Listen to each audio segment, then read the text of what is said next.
Hi everyone and welcome to episode 3 of Tea and Me. Today we are joined by Jack and he will be talking about his experiences with mental health. So my first question is, can you describe your mental health journey to me? I can. I guess I first should start. My diagnosis is BPD, or EUPD, whatever you want to call it, borderline personality disorder. Emotional unstable personality disorder, but I didn't get that until like a long time through my journey, if that makes sense. But so I think it started probably 2019, August, September, and you don't really notice it at first. Nothing really happens, nothing really changes, and it just kept on. It almost just eats away at you, and then it's like everything just gets a bit darker and darker, and then eventually you find yourself just filled with negative thoughts, like drained of energy. And that was probably around October. I was like, I should probably do something about this. But then it comes to the point where you're like, what does anyone do about this? How are you supposed to deal with this? What do you have to do? So then I think a lot of my friends were just like, you're not yourself. I know it's a bit cliche, but that's a classic one, isn't it? You're not yourself. And then I think the school got involved. And then actually I was quite lucky because it meant that I didn't have to tell my parents, because I think that's a difficult one for a lot of people. Mm-hmm. So the school got involved and they brought my parents in one day. And then I think then I started to get help, but it wasn't getting any better. But at least then people knew. Then probably around November, December, it just kept getting worse. I just wouldn't do anything, wouldn't want to do anything. And I literally just wouldn't get out of bed for days on end, which, I mean, I don't mind it. I do like my bed, but it's obviously not good for anyone. And then December 2nd, 2019. Oh yeah, so we're a year. December 2nd, 2019, I went into the Priory, the Big P, the Priory Woking, as an inpatient. It wasn't really a choice. It was you have to, yeah. But we can probably guess the circumstances behind that. It's just, I think they put it nicely as a risk to personal safety. We all know what that means. So then I was in there literally the 2.5 weeks leading up till Christmas. Yeah. And then I remember I got out one day, but because I had my Cambridge interview. Oh, okay. One day, and they were like, but you have to do a risk assessment before they leave. Yeah. So they're like, oh, is this going to put undue stress on you? Is this going to like bring back anxiety? And like, could it upset you? And I'm like, yes, and yes. But look, I don't really have a choice.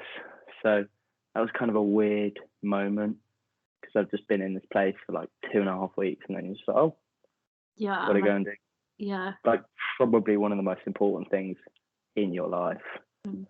But yeah, and then I got out a few days before Christmas, and then it's a bit weird. Sort of, you have the normal Christmas, all your family comes around, but then you're just there, and you're like, it doesn't really feel the same when you come out. It's like straight after. Mm. And then I think after I came out, it was significantly better. I think you can say that it did save my life going in, which I think is always a good thing. Yeah. And then probably over the next like December, January, February, March, I did I think 3 days of school a week, and then 2 days I was in the Priory doing day therapy. So I was doing one day of just like normal group therapy, and then one day would be specialised, like a BPD group.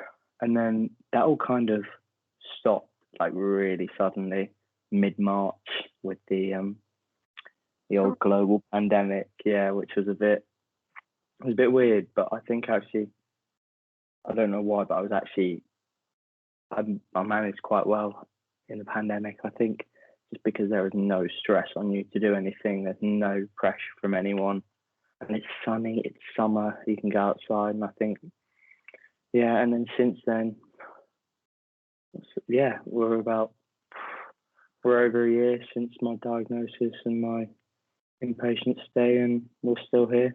Yay! Yeah. So, yeah, I think that's about sums it up. When did you first notice you were struggling with your mental health? Did someone point it out to you? Were you acting differently? Like, were there any kind of warning signs of it?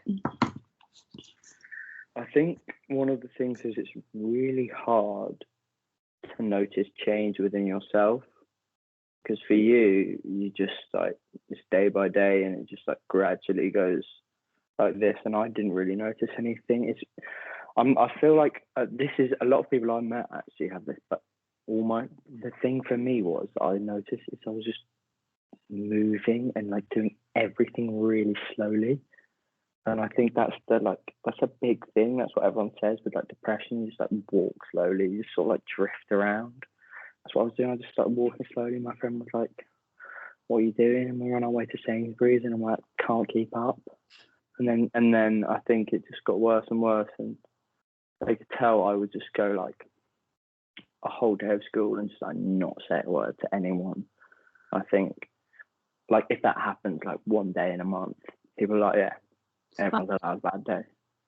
But then when it happens, like literally a week in a row, I'll go to school every day and not say a word. I'll be like, and then I think it was actually, so yeah, my friends noticed, and then they were just like, they went to my geography teacher at the time, who was just one of my favourite people of all time, Mr. Witts, absolute hero. And then he, to be fair, once he did ambush me. He took me out of a lesson, took me into a room with the deputy head, my mum, and the head of sixth form. I was like, "Sir, you have done me dirty there." But to be fair, that was probably like the time where like stuff got done, and the school was like, you can take time off school. And then my mum found out. So yeah, it wasn't really, it's weird. It sort of just creeps up on you, and then all of a sudden everyone around you just like, you are not yourself. But no one ever says like you need help or anything. No one ever says it really directly to you. They're just like, what's up with you? You're a bit weird. You're not yourself. It's always a you're not yourself. Like what? But you don't really. It's because you're like like when you think about it, you don't really recognize that it's going on. You think you're just being normal, but on the outside it's tiny things. Like your friends know you as like your personality and like being bubbly and happy and putting out a like good front, and suddenly when that changes they notice and they're like, you're not yourself, because you're not being the person that they recognize you as. I think what it was for me is I was always like in my friendship group at school, like I was always just acted like a 5-year-old, just like running around shouting, super obnoxious. Like I don't know how they dealt with me. It's just like always just doing anything to make anyone laugh, and then suddenly it's just like slowly, and then the whole friendship group gets a bit quiet. You're like, oh, okay, yeah. Just me. Yeah.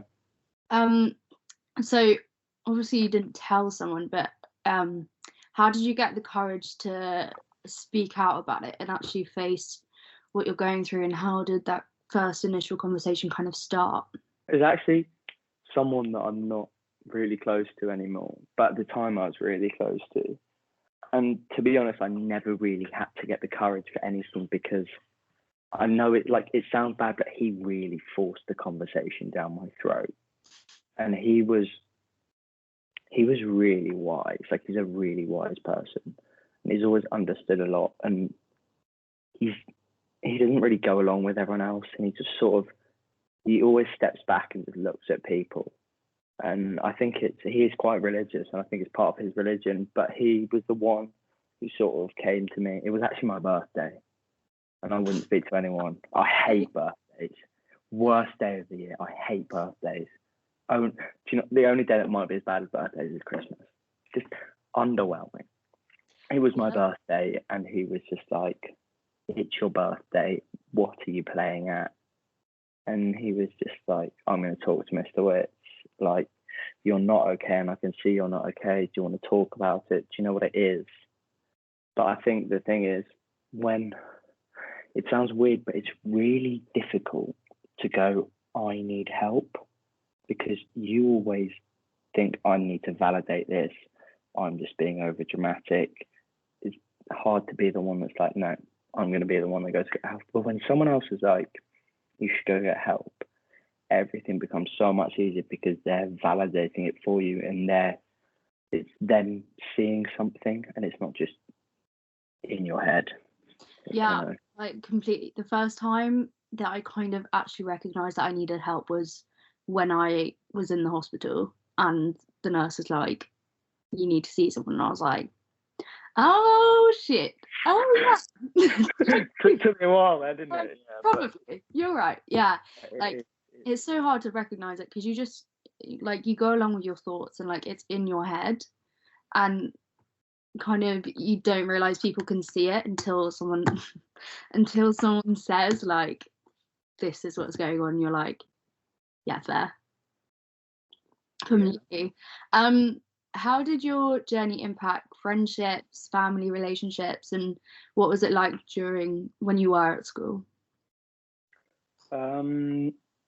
So the thing is, I think with my family, is I love my family, but the thing is, we never really talk about anything. But we don't really talk. I don't know why that is. I don't know if that's how my parents were raised, but we never really talk as a family. And I think, like, when I was in the hospital, my family were like, "Do you want us to come and visit?" And I'm like, "What am I going to talk about to you?" Like, it's always, "How was your day?" My day was great. I spent 9 hours in therapy with a drug addict. Like, so I think that was really a big thing, just actually talking to your family and actually having, rather than like just like surface level conversations, actually discussing things, and like not just a "how was your day," but a "how are you," but like a "how are you" that's meant. And I think another big thing is I was find anything within myself, so I would just outsource as much validation as I could, and that was all I did, just outsource validation. And obviously looking back, you're just like, "That's not smart. What was I doing?" But at the time, it was like, I can't find any validation within myself. So the best thing to do is try and outsource it. So I think by either making people hate me or just cutting people off, I severely culled the size of my circle, which I think is a good thing. Because you still have those people around you that really do care and really are close to you. Those people that still every day turn up and go, "How are you doing today?" But then, and you lose those people around you that maybe didn't really have the same sincerity. And I think I missed a lot of school, which actually had a really, so I missed pretty much all of the like Christmas term. And then until March, I was doing 3 or 2 days a week. So upper sixth, that was pretty non-existent for me. And in the end, that didn't go well for me because I didn't get the results I needed. But it is what it is. And I think if I was in that position last year with the things I knew and how I was in my head, it would have ruined me. I wouldn't have made it through. But this year, I was just like, brush it off. Sat some exams in October, we go again. Like, I just got over it, and I think that was the time for me where I was like, you know what, I can do this. But no, I'm sitting here. This is my gap year. This is probably the most exciting thing that's happened. There was snow yesterday. Yeah. Sadly, I'm not going to be finding myself in Southeast Asia, but being alive. That's quite an unforeseen. But so I'm sitting on my gap year. Did you find it harder to talk about these issues as a boy? As I think a lot of people know, there is a stigma around boys kind of talking about their mental health and being open. How did you overcome and deal with this? And how did this kind of affect you? It seems weird, but I think how I counted that is a lot of the first people I talked about to were girls. Mm-hmm. I don't think any of my closest friends as boys had ever come across it. One of my best friends since I was probably 3, we're still best friends to this day.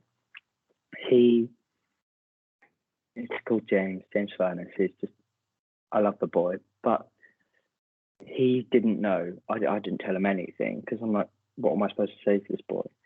Like, he's my best friend, but we just play cricket, we mess around, like that's what we do. But I'm not sure how I'm supposed to tell him that I'm going through this. And I remember he just saw me on Snap Maps, and he was just like, "What are you doing here? What is this place?" And he Googled it. Like, shit. And then I remember he told me, like, the next day he was at hockey. And he just was on the hockey pitch just crying because he just didn't know what to do. So I just don't think I think there is an element where girls in general are just, I don't want to say more supportive, but they're just more, I think girls are better listeners than guys. And I don't think it's really drilled into guys as much. I think there's I hate to say it, but I think there is that whole lad bravado with everyone, especially where I was just RGS, all boys school. Like, it's not really the dumb thing. Mm. Obviously, everybody was like really nice about it and really good about it, but it still takes everyone a bit of time to get round to it, and it's just not obviously the best place to be at an all boys school. It's really difficult to say why there is a stigma around it, but it is. Yeah.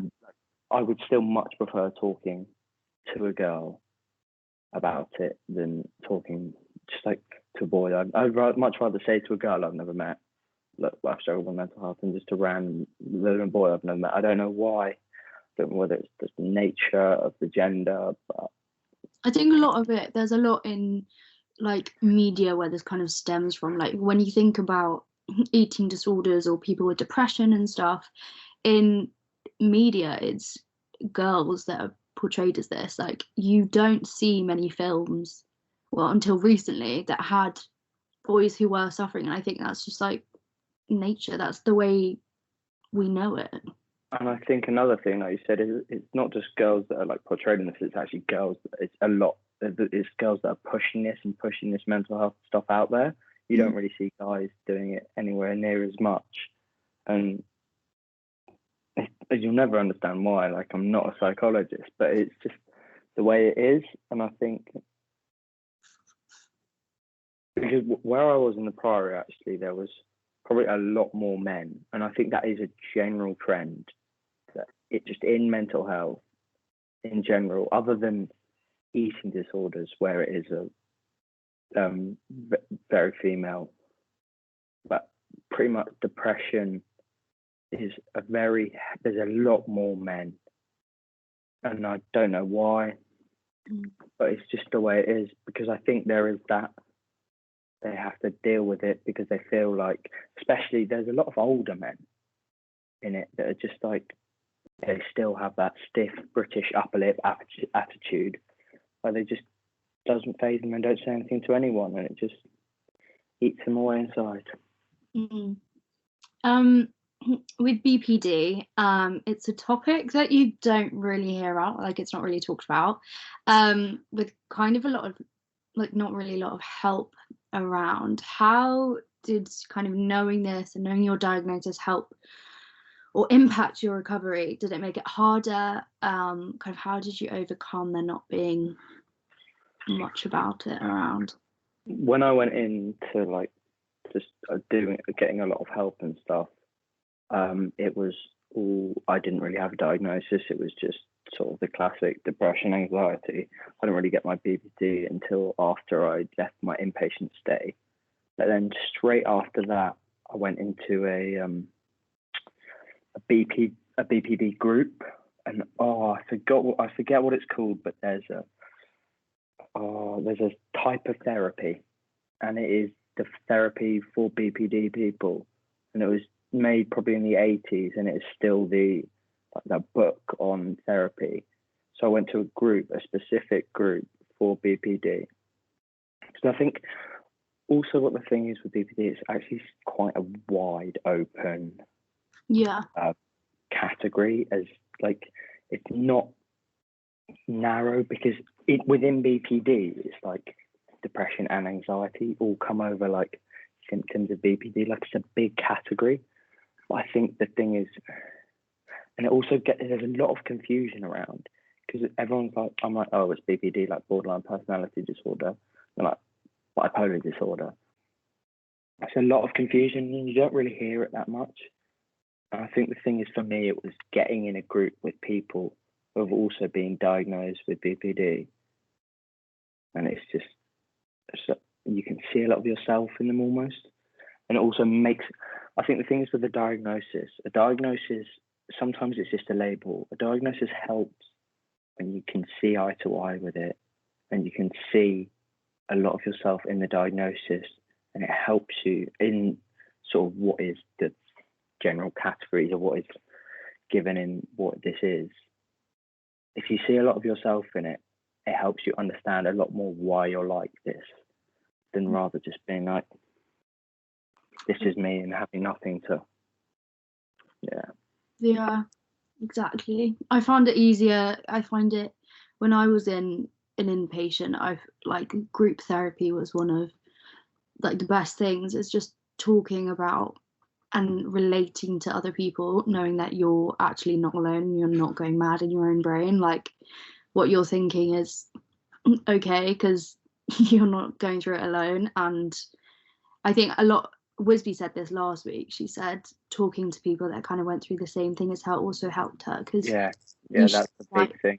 You share coping mechanisms, you share your stories and what helps you and what you can kind of work through, and you are in a group together, which I think is I think the thing is also, I know it seems weird, but it's just like almost validating that you're not mad, like you're not like just gone in the head, you don't have a screw loose, like it's other, like, because that was really it for me. I was just like, what is going on in my head?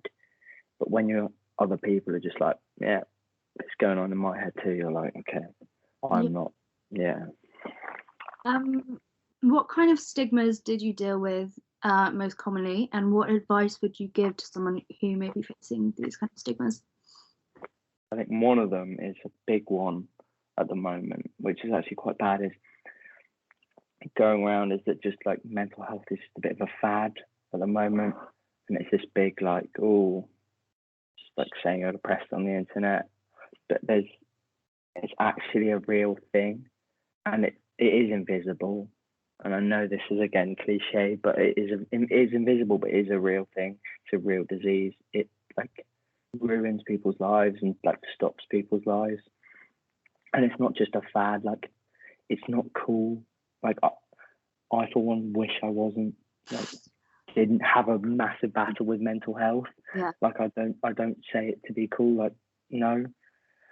And then also, I think another one is with BPD, and actually just a lot of mental health, people think that when you come out of an inpatient stay or hospital or anything, that's it, you're supposed to be better. And my parents are like, I think I struggled with this one with my parents a lot, just like at me all the time, like a month after, and I'm like BPD, for example, you're not supposed to, it's till your 40s. Like, it's not something that just goes away. Like, you have to learn to live with it. And I think a lot of people, the worst thing is just people thinking you've been in hospital now, it's just gone away. Like, it's bad to say, it's quite depressing, but recovery is a long thing. And actually, for a lot of people, you won't ever recover. It's dealing with it rather than recovery. Yeah. But it's recovery that gets you to a place that is Manageable. safe. Exactly. Yeah.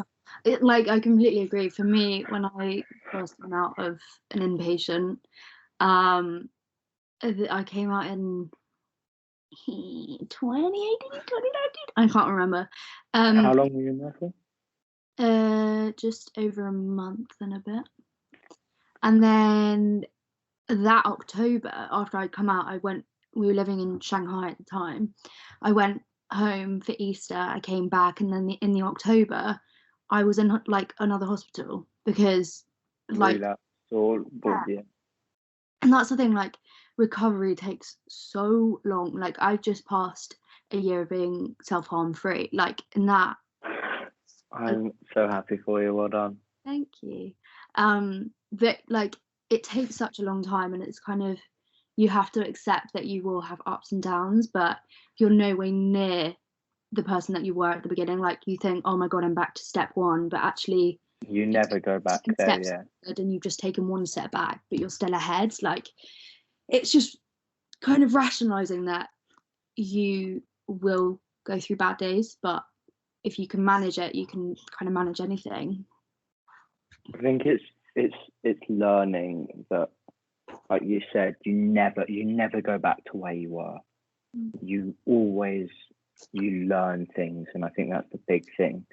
Realizing, do you know what? I never go back to where I was. Yeah, exactly.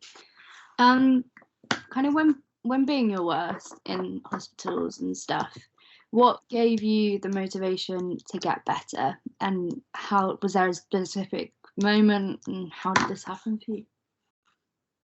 So when I was in there, actually, I wrote a diary for some reason.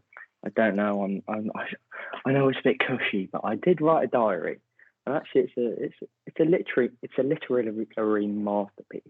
And there was one day, I think it was probably day 4 or 5, and I think I just wrote in my diary, I was like, I don't want to die, you know. And then it was about day 8, I was just like, maybe this is what someone more educated on emotions would call being happy. And I think it's just like something, it just got drilled into my head for some reason. All the therapists were just like, the first thing you have to do is accept it. And as soon as you get that acceptance down you, everything is like, you accept that it's real, you accept that it's happening, but most importantly, you accept that to be anywhere else, you have to do something about it. And I think it was just acceptance. And I think you realise that you spend your whole life, and then just one day you're just like, you end up in a hospital. It's like, oh shit. And then you're just like, I don't want to die. Maybe I do want to be happy. Maybe I do want to live. And then that's it. You just get your head down and you just work. Yeah, completely. Do you ever have days when negative thoughts or anxieties creep back in? If so, how do you overcome them? Any tips or advice you could give to anyone who may be going through the same? I think actually now I'm a lot better at dealing with negative thoughts. I think negative thoughts are something that's a lot easier to get out because they're just in your head, and you can just, big thing for me, my biggest tip is, the only thing that ever I do really to this day that I learned in therapy, other than getting everything out, is rationalize. Any thought that comes into your head, you just slap it back down to earth. You just nail the bullet points on it, and you're just like, no, like overthinking, that's not going to happen, that's stupid, this is more probable outcome. It's rationalize.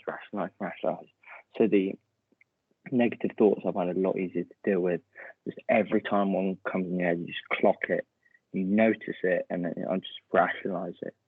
But I think anxiety is a lot more difficult to deal with, and it's a lot of like exposure to things, and you just have to keep going through it. So anxiety is probably the main thing that is like repetitive and comes in a lot in my life, is anxiety, because I do think it's one of the hardest things to deal with. It doesn't just go away, and I think for that the main thing is just staying grounded and staying in the place you're in, but also staying in your own head and not getting too carried away and not getting too far with your anxiety. Just let it breathe, really, and stay grounded, stay where you are. Yeah. Ride the wave. Oh, my favourite line. Just gotta ride that wave, bro. Yeah, completely. That's what I do. Or like if I have like something mad in my brain, I just ask it why. I say, why do I want to do that? Or like, why do I think like that? And then you question why, and then you give an answer, and then you ask that why, and then you kind of just like realize that you're just overthinking everything, and then you actually base it exactly what it is. It's hard to do, but if you learn it, it's probably one of the best things that you can do for your mind.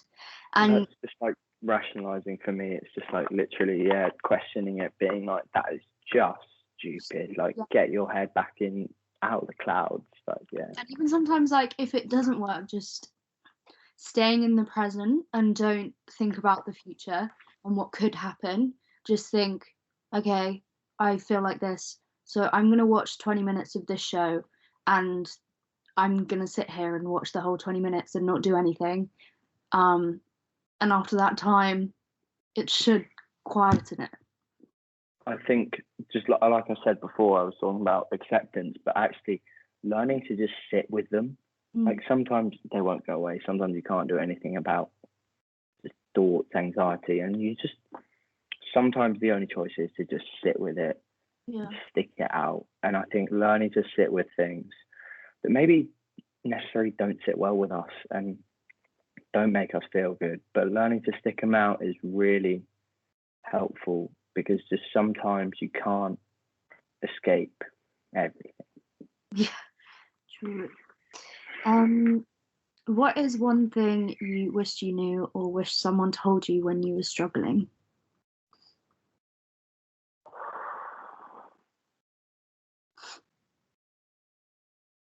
You've got me on this one. This is the only one. Because I think the one thing is, I know it's really bad, but it is the one. If everybody drills it into you, but you don't let it in, it's the things will get better.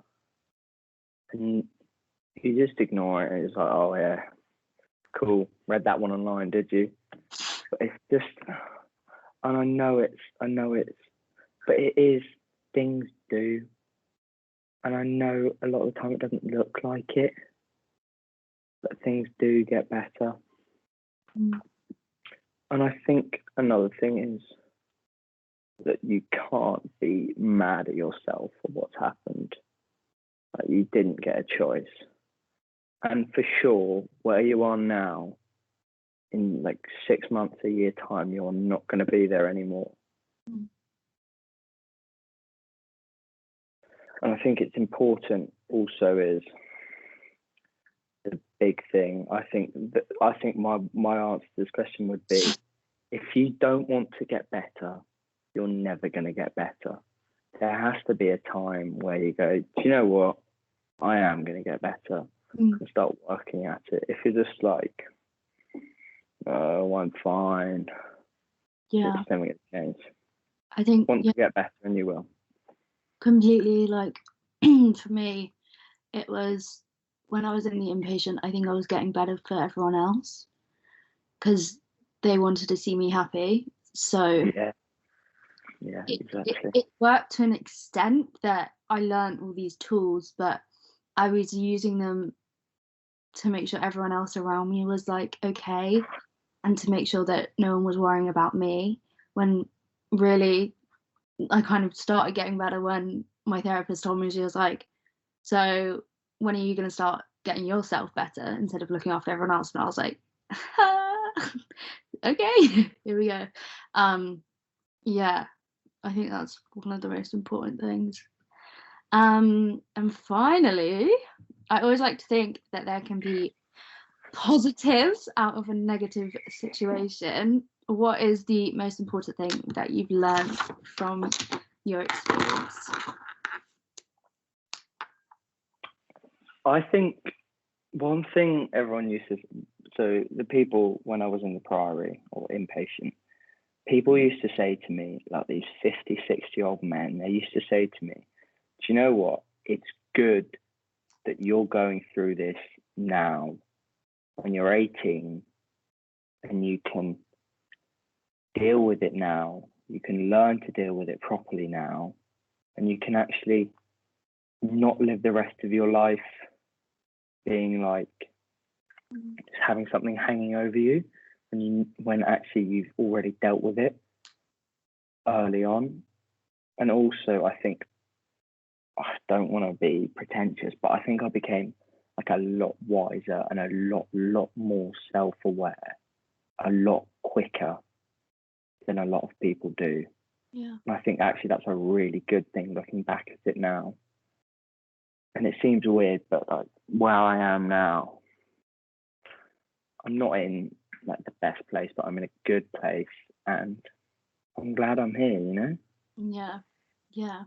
And even if you're not diagnosed, or you don't properly have a mental illness as such, it's, even if you're watching, it's good to learn these skills from other people, so that if you did face this in your lifetime, you have some equipment with you already to start challenging your thoughts and dealing with that, so that hopefully, you don't end up in positions where you are in hospitals and things like that. And I think that's really key, is that even if you don't have an illness, learning about mental health and learning how you can cope with emotions that overwhelm you is gonna save you a whole lot of kind of trouble later on, and your life kind of. I think it's a really naive view that you will never be touched by mental health. Like everybody, like will have mental health. Like and everybody will be touched by it, or touched by their own, someone else's, someone close to them, a family member, a child, like their son, their daughter, and everybody will come in contact with it.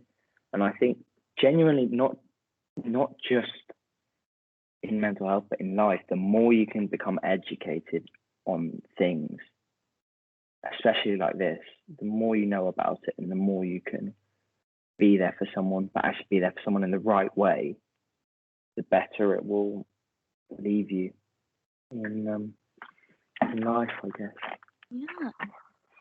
Well, that is all my questions. Thank you for coming on. It's very brave.